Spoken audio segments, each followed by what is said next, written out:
Hello friends, welcome to my YouTube channel. दोस्तों, आज हम ट्रांसफार्मर के बारे में पढ़ेंगे। दोस्तों, ट्रांसफार्मर एक इलेक्ट्रिकल स्टैटिक मशीन है जो इलेक्ट्रिकल वोल्टेज को कन्वर्ट करती है। मीन्स यह हाई वोल्टेज को लो वोल्टेज में और लो वोल्टेज को हाई वोल्टेज में कन्वर्ट करती है। जब यह लो वोल्टेज को हाई वोल्टेज में कन्वर्ट करता है तो ये स्टेप अप ट्रांसफार्मर कहलाता है, और जब यह हाई वोल्टेज को लो वोल्टेज में कन्वर्ट करता है तो ये स्टेप डाउन ट्रांसफार्मर कहलाता है।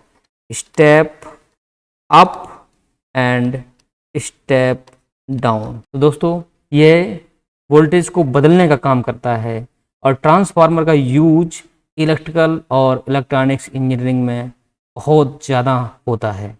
दोस्तों, ट्रांसफार्मर बहुत सारे टाइप के होते हैं, जैसे step up, step down, voltage transformer, current transformer, industrial transformer, furnace transformer, auto transformer, single phase transformer, three phase transformer.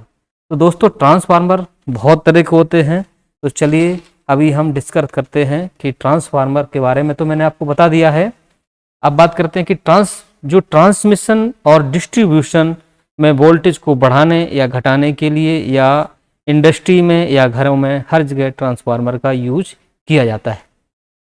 दोस्तों, स्टेप अप ट्रांसफार्मर में वोल्टेज बढ़ने पर इसकी करंट डिक्रीज होती है, और स्टेप डाउन ट्रांसफार्मर में जब इसकी सेकेंडरी वाइंडिंग पर वोल्टेज डिक्रीज होता है तो इसमें करंट बढ़ती है। दोस्तों, ट्रांसफार्मर एक इलेक्ट्रिकल मशीन है। इलेक्ट्रिकल मशीन में दोस्तों मोटर और ट्रांसफार्मर आते हैं, लेकिन मोटर जो है ये हमारा रोटरी मशीन है और ट्रांसफार्मर स्टैटिक, क्योंकि इसमें हमारा रोटर घूमता है, इसमें फ्रिक्शन होता है, रोटेटिंग पार्ट होता है।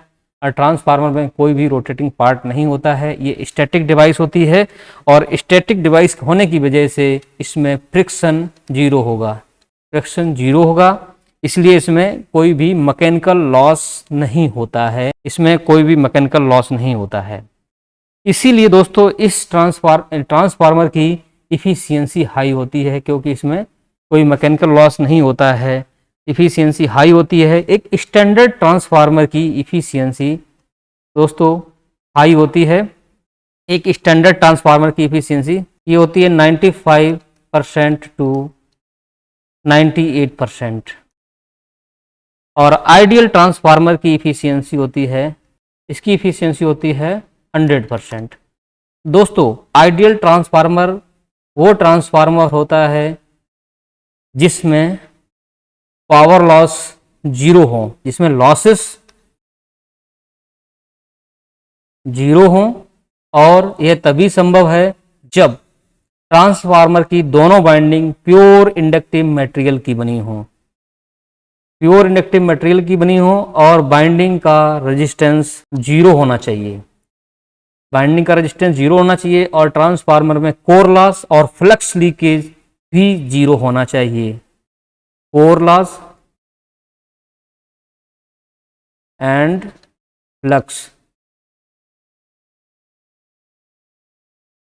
फ्लक्स लीकेज जीरो होना चाहिए, जो कि प्रैक्टिकली पॉसिबल नहीं होता है। लेकिन जब हम किसी ट्रांसफार्मर के वर्किंग प्रिंसिपल के बारे में पढ़ते हैं, हमें ऐसा इमेजिन करना पड़ता है आइडियल ट्रांसफार्मर को लेकर। फिर भी दोस्तों, ट्रांसफार्मर की इफिशियंसी हाई होती है। अब दोस्तों बात करते हैं कि ट्रांसफार्मर जो है वर्क्स ओनली एसी, ये अल्टरनेटिंग करंट पर एसी पर वर्क करता है। अगर हम इसमें डीसी अप्लाई करेंगे तो क्या होगा? दोस्तों, यदि हम ट्रांसफार्मर में डीसी अप्लाई करेंगे, डीसी सप्लाई को अप्लाई करेंगे, तो इसकी वाइंडिंग जल जाएगी, क्योंकि डीसी की फ्रीक्वेंसी जीरो होती है। और दोस्तों, हमें पता है जो रेजिस्टेंस होता है, मींस इंडक्टिव रिएक्टेंस, किसी भी इंडक्टर का इंडक्टिव रिएक्टेंस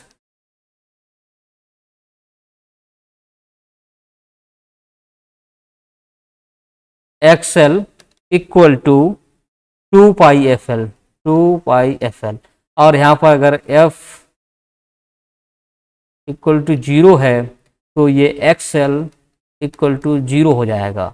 मीन्स इसका रेजिस्टेंस जीरो होने पर करंट हाई हो जाएगी, इसकी कॉइल में करंट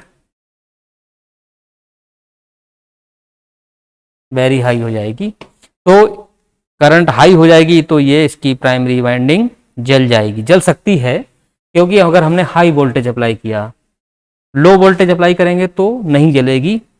तो ट्रांसफार्मर में हाई करंट के कारण इसकी वाइंडिंग जल सकती है। दोस्तों अब हम बात करते हैं कि इसके स्ट्रक्चर के बारे में। दोस्तों आप देखते हैं कि ट्रांसफार्मर कुछ इस तरह से, एक प्राइमरी वाइंडिंग, ये कोर, और ये हमारा सेकेंडरी वाइंडिंग। तो इधर हमारा है प्राइमरी वाइंडिंग, और इधर हमारा सेकेंडरी वाइंडिंग। दोस्तों ये हमारा सोर्स साइड, और इधर है लोड साइड।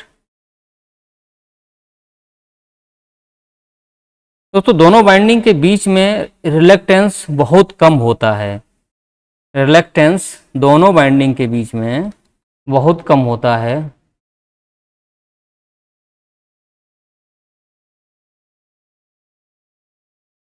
रिलक्टेंस क्या होता है दोस्तों? फ्लक्स के फ्लो में बाधा उत्पन्न करना,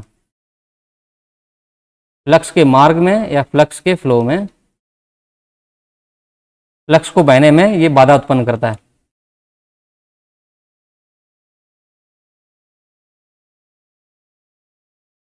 दोस्तों दोनों वाइंडिंग के बीच में रेजिस्टेंस इनफाइनाइट होता है। इस वाइंडिंग और इस वाइंडिंग के बीच में यह है ये रेजिस्टेंस, दोनों वाइंडिंग के बीच में, दोस्तों दोनों वाइंडिंग के बीच में रेजिस्टेंस इनफाइनाइट होता है, क्योंकि दोनों आपस में कनेक्टेड नहीं होती हैं। आप देख सकते हैं ये एक अलग वाइंडिंग है और ये वाली अलग है, और इसके बीच में क्या है? कोर, इसके बीच में है कोर, तो इसलिए ये दोनों वाइंडिंग अलग अलग हैं। दोस्तों ये जो हमारी कोर है ये हमारा सिलिकॉन स्टील की बनी होती है, इस पर सिलिकॉन मटेरियल की कोटिंग होती है, आयरन कोर होता है, और ये सिलिकॉन से बना होता है, सिलिकॉन स्टील की। ट्रांसफार्मर की जो वाइंडिंग है इसका रेजिस्टेंस लो होना चाहिए, ये प्राइमरी वाइंडिंग, इसका रेजिस्टेंस लो होना चाहिए और इसका भी होना चाहिए। अगर रेजिस्टेंस लो होगा और लीकेज कम होगा तो इसकी इफिशियंसी, ट्रांसफार्मर की इफिशियंसी बढ़ जाएगी। अब दोस्तों बात करते हैं इसके वर्किंग प्रिंसिपल की।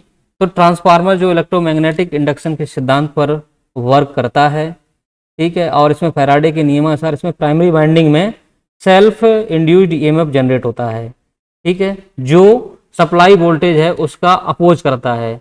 इसीलिए इसे ट्रांसफार्मर का स्टैटिक बैक ईएमएफ भी कहते हैं। जो यहाँ पर वोल्टेज जनरेट होगा इसको ये अपोज करेगा, और इसीलिए इसको हम क्या बोलते हैं?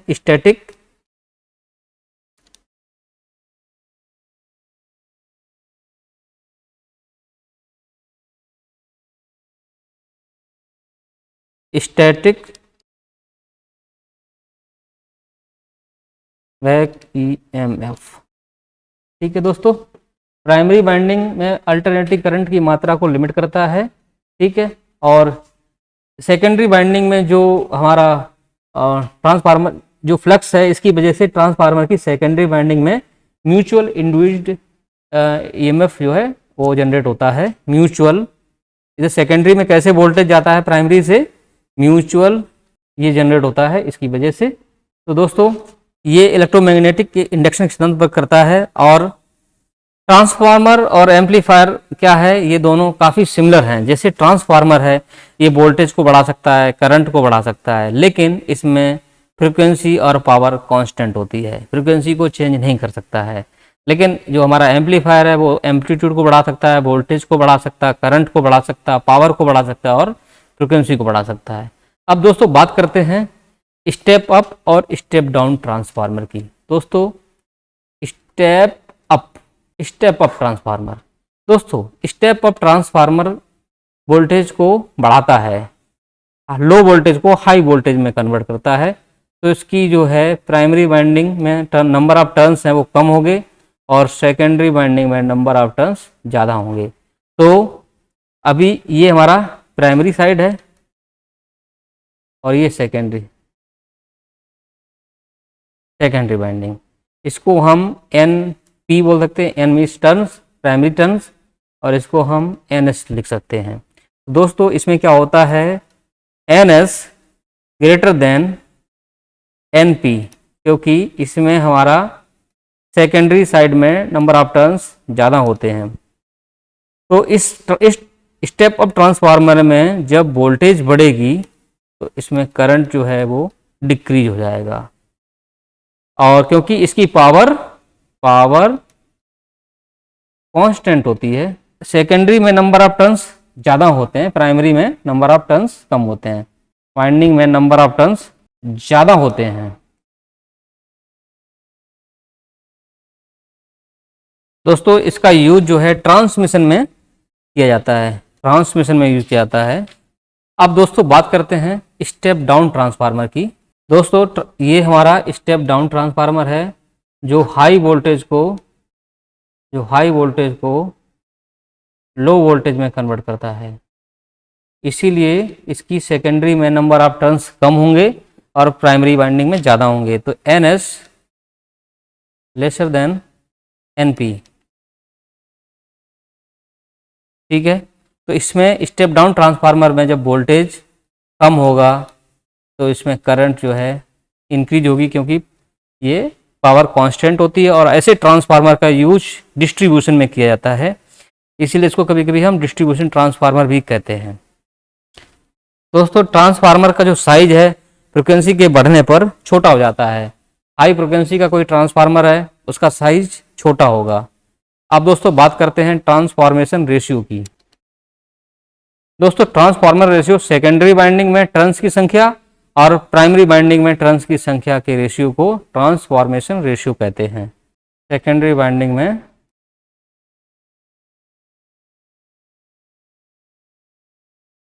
संख्या तथा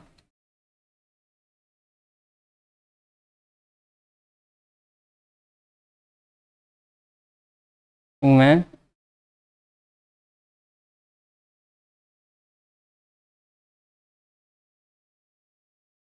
संख्या के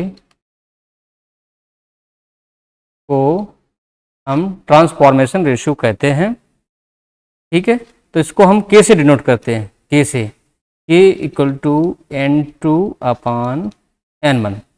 दोस्तों हम इसको ऐसे भी लिख सकते हैं N2/N1 equal to E2/E1 equal to I1/I2 equal to K। दोस्तों ट्रांसफार्मर की जो इम्पीडेंस है उसका मात्रक जो है ओम होता है। Z इक्वल टू, इसको हम बोलते हैं इम्पीडेंस, इसका मात्रक होता है ओम।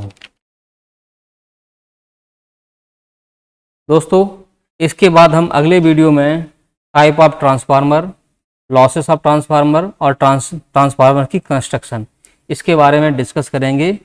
दोस्तों अगर आपको ये ट्रांसफार्मर का वीडियो अच्छा लगा तो वीडियो को लाइक कीजिए, शेयर कीजिए और चैनल को सब्सक्राइब कीजिए।